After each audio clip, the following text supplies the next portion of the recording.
Continuamos en La Venganza Será Terrible, estamos en las 7:50, estamos cada uno en su casa, todavía en pandemia, aunque estamos en la temporada ya 2021. Recuerden que nos pueden contactar por redes sociales como La Venganza Radio y también nos encuentran comunicándose por WhatsApp en el 6585-5580.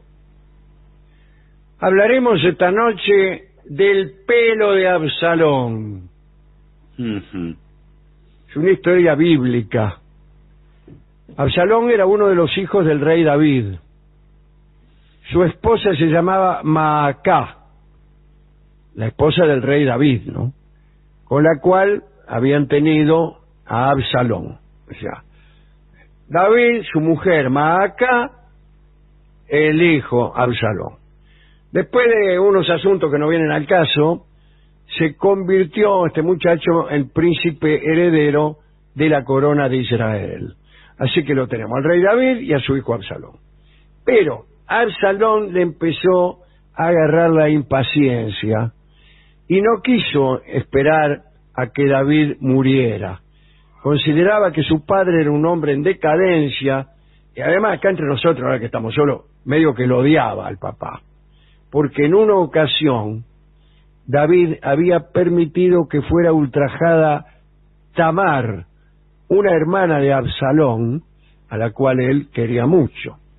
Que me imagino yo sería hija de David, no lo sabemos todavía. Bueno. Dicen que no había en Israel hombre que fuera tan admirado como Absalón por su belleza. No había defectos en él, muchacho pintón, bien puesto, lindo tipo de hombre. Podía examinárselo desde la planta de los pies hasta la coronilla sin advertir una mácula. Y la mayor gloria de Absalón era su cabellera, tan abundante que cada vez que le cortaban el pelo, cosa que ocurría una vez por año, el pelo cortado pesaba 1 kilo. Claro, todo el año. Le crecía 1 kilo por año, le crecía. Sí. Y parece que era bastante presuntuoso. Bueno, yo también, si me creciera 1 kilo por año, también sería bastante presuntuoso. Si había conseguido un carro, caballos y 50 hombres que corrían delante de él, y salía a las calles de Jerusalén con un séquito impresionante. Se levantaba temprano a la mañana, se instalaba cerca de las puertas de la ciudad y allí abordaba a todos los que se dirigían al palacio para solicitar el juicio del rey David sobre alguna cuestión en disputa. Y respondía por él, tomaba el lugar de su papá David, adelantaba el juicio. Bueno, le ahorraba el trabajo de ir hasta el palacio a la gente y ver al rey. Mientras tanto, el rey David y su papá no hacía nada para detenerlo. En vez de decirle, che, pará, si la gente viene a consultarme a mí. No le decía nada. Se quedaba en el palacio durmiendo la siesta. Muchos de los que Absalón encontraba en el camino empezaron a prosternarse delante de él. Y Absalón respondía a la reverencia extendiendo la mano para que se la besaran. Y bueno, en realidad todo esto nos muestra que Absalón se veía más regio que el rey mismo. No pasó mucho tiempo hasta que a Absalón se le ocurrió la idea de destronar directamente al padre. Dijo, ¿para qué vamos a andar con tanto melindre? Lo destrono y chao. Para empezar, decidió radicarse en Hebrón, la capital del territorio de Judá, para iniciar los preparativos del derrocamiento. Le dio a su padre una excusa cualquiera para justificar su mudanza. Le dijo, me voy a Hebrón que está más fresco. Sí. Y el rey, sin sospechar nada, le dijo, más sí, anda. Y Absalón llegó a Hebrón con su séquito, eran unos 200 hombres, a los que más tarde llamó para servir como su guardia personal y como cortesanos. Un tiempo después, un mensajero le dijo al rey David que Absalón estaba preparando una revuelta y un ataque a Jerusalén. Entonces, temeroso, el rey David decidió rajar del palacio y marcharse al desierto. Pero en el apuro por escaparse del palacio real, David abandonó a las 10 concubinas que formaban su harén. Tenía un harén el rey David, 10 concubinas. Sí.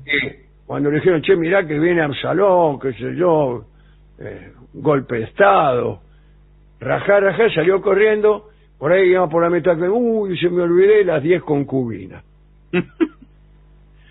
Ya estaba viejo, ¿no? Y tampoco le importaban tanto, esa es la verdad. Si no, cualquiera lo primero que hace es agarrar a las 10 concubinas. El caso es que Absalón y su ejército entraron en Jerusalén sin inconvenientes. No se produjo ningún enfrentamiento. Absalón se hizo llamar rey de Israel, pero estaba preocupado porque como no había tenido que pelear, ni se había distinguido personalmente en ningún combate, creyó que tenía que hacer algo contundente para impresionar a sus hombres y para demostrar que él era el rey, que era el que mandaba. Claro. Entonces, para hacer una exhibición pública de su autoridad, alguien le sugirió que amara, por decirlo así, a las 10 concubinas de su padre, una detrás de la otra. Eso se lo agregué yo. Sí. Claro. Como las muchachas estaban para amar al rey, ese era el trabajo, sin importar quién era, una unión con Absalón también le servía, porque certificaba el rango de las chicas y desde luego el rango de Absalón como rey. Entonces levantaron una carpa de campaña en la terraza del Palacio Real, a modo de bulín, y una por una las concubinas de David fueron llevadas a la carpa. Y allí tuvieron trato carnal, si me permiten. Sí, bueno, sí, por favor. Con Absalón, incluso a la vista, eso es lo que yo veo mal, ¿no? De una gran asistencia, que de algún modo iba a certificar que aquellos actos se cumplieran conforme a derecho. Después de aquellas uniones, algunos le sugirieron que como broche de oro, atacara a David y directamente se deshiciera de él, que lo matara, vamos. Sí. Pero bueno, Absalón al principio no se animó a ordenar la persecución de su padre y confió en que nunca más volvería a molestarlo, ya que según hemos acordado aquí en este programa al principio, el rey David estaba viejo y cansado, que si lo agarraba cuando era joven, otro gallo le iba a cantar. Pero en su exilio, el rey David, el viejo, se había instalado en un sitio llamado Mahanaim, y como no fue hostigado por Absalón, usó ese respiro que éste le daba para abastecer un pequeño ejército e ir aumentándolo poco a poco. Y unos meses más tarde ya estaba listo para marchar contra el usurpador. Ahora, como estaba viejo, delegó su poder David en 3 generales. El más importante era Joab. El plan de David era atacar al ejército de Absalón en el bosque de Efraín. Efraín se llamaba el bosque. No podía hacerlo en una batalla convencional y le pareció que el bosque era el territorio ideal para la sorpresa, para el ataque veloz, repliegue sorpresivo, en fin. Antes de tentar a las tropas de Absalón, David reunió a sus hombres y les pidió que trataran a su hijo con benignidad. Le dijo, escúchenme, si quieren, mátenlos a todos. Pero Absalón no, será un degenerado, pero es mi hijo. Bueno, dijeron todos, qué sé yo, algo así. Sí. No Sí, son las sí. palabras exactas tampoco. El día de la batalla, el pequeño ejército de David llevó a cabo una gran matanza en el bosque de Efraín. Sus hombres se movían por allí con más facilidad que el ejército de Absalón, que era mucho más numeroso pero más lento. Absalón entró en batalla él mismo a la cabeza de sus hombres y lo perdió su propia cabellera. Según conjeturaron los sabios talmúdicos y el antiguo cronista Josefo, Absalón pasó con su asno, un burro, ¿no?, por debajo de un árbol en una escena cinematográfica y su pelo se enredó en una rama baja y entonces quedó colgando. Las escrituras dicen que quedó entre el cielo y la tierra. Y el burro que montaba siguió. Se le enredó el pelo en la rama, burro sigue para adelante y él quedó colgando. Bien, ahí está la escena. Uno de los hombres de David lo vio colgando y rápidamente avisó a Joab, el general más importante del ejército de David. Joab era implacable. Sí. Por más que se trataba del hijo del rey, decidió matarlo para preservar la monarquía que David había instaurado. Reunió a 10 hombres y fue hasta el árbol en el que Absalón estaba todavía colgando ahí, balanceándose un poco, ¿no? Dicen que el mismo Joab le tiró 3, 4 flechas. Como Absalón seguía vivo, vio cómo son estas cosas, unos jóvenes que acompañaban a Joab atacaron al colgado con sus propias armas para terminar la tarea, y Joab hizo sonar el cuerno para ordenar el cese de los ataques, y el ejército de David interrumpió la batalla. Al correrse la voz de la muerte de su comandante, los hombres de Absalón se desbandaron. El cuerpo del príncipe fue descolgado del árbol, arrojado en un pozo del bosque y enterrado bajo una pila de piedras. Era una forma tradicional de enterrar a un enemigo infame y despreciado. El rey David esperaba noticias en su fortaleza, todavía no sabía nada de todo esto. Joab despachó 2 corredores para informarle de las novedades, corredores de bolsa. Y uno era etíope, era Bikila Abebe, y el otro era Ahimaaz. Y Ahimaaz le robó al general Joab el privilegio de decirle al rey acerca de la muerte de sus enemigos.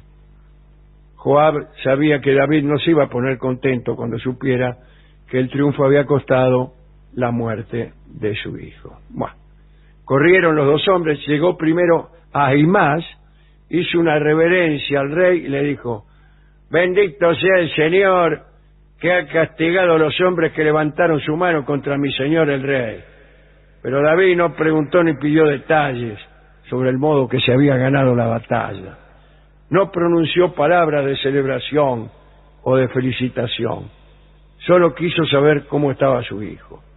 Ahimaaz dijo que no sabía nada. Se dio cuenta que no le iba a hacer ninguna gracia. Se hizo el gil. Y entonces llegó el etíope. Y una vez más David hizo la misma pregunta: ¿cómo estaba su hijo Absalón?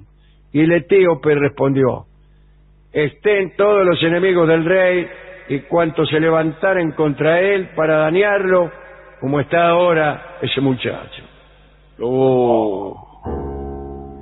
David descifró la verdad de aquella frase pomposa y, según la crónica, el corazón se le partió. Y así terminó la revuelta de Absalón. David lloró muchos días, no hubo marchas triunfales. La victoria en realidad fue luto para el rey y también para todo el pueblo. La parte más risueña de la historia es posiblemente cuando Absalón queda colgando, ¿no?, por llevar el pelo muy largo. Así que esta quizás es una historia con moraleja para los jóvenes que siguen este programa, que sería: cuando tramares la destitución de tu padre para suplantarlo como rey, córtate el pelo. Sí, bueno. Es una Bueno. moraleja de escaso uso, ya que Por convengamos favor. con los jóvenes argentinos que están dispuestos a destituir a su padre, siendo su padre un rey. Pero bueno, no faltará ocasión. La charla de hoy podemos dedicarla, bueno, no sé a quién, pero en todo caso elegirla pensando en el momento en que Absalón queda colgando del árbol, y podemos aprovechar para oír la bellísima canción criolla que se llama El árbol que tú olvidaste. Justamente Absalón se había olvidado de aquel árbol, porque si lo hubiera recordado, hubiera agachado el melón. Claro. Y esto nos lleva a una segunda moraleja alternativa. Cuando en guerra con tu padre, por motivos de usurpación, pasares cerca de un árbol con una rama muy baja y tuvieres la cabellera muy crecida, agacha el melón, oh joven argentino. Por eso vamos a escuchar El árbol que tú olvidaste. El árbol que olvidó Absalón, en la versión de María Marta Pizzi, acompañada por Gabriel Rolón.